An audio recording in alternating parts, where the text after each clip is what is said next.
Hello, good morning. Welcome sa aking mga blooming na petunias. Wow! Ito guys, na-delete ko kasi itong video ko last year. Gawa nga sa mga violations ng lahat ng mga hindi ko dapat i-delete, na-delete ko lahat ng long form videos ko.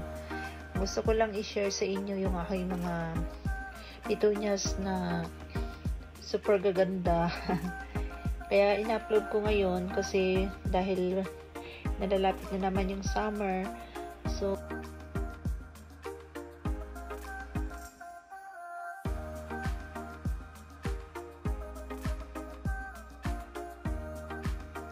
summer, kung ano-ano mga tinatanim ko dyan kasi ang saya-saya ko talaga.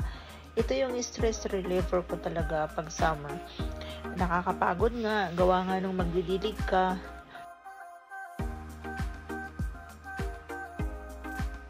So ayan, meron din ako mga kamatis at meron din ako mga zucchini, meron din akong cucumber at beans.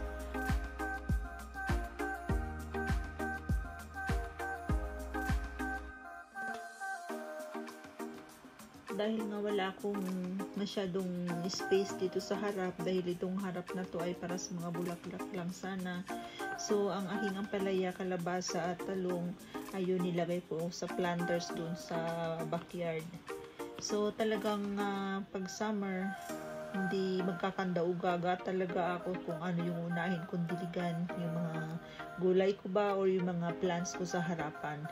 Pero ngayong taon na to, hindi ako magtatanim ng marami. Napag-isipan ko na talaga gawang syempre nakakadagdag na yun ng aking work at syempre kailangan ko mag-focus kung ano talaga yung aking pinaka main job.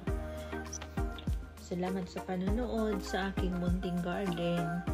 Sana napasaya kayo ng aking mga petunias. Bye!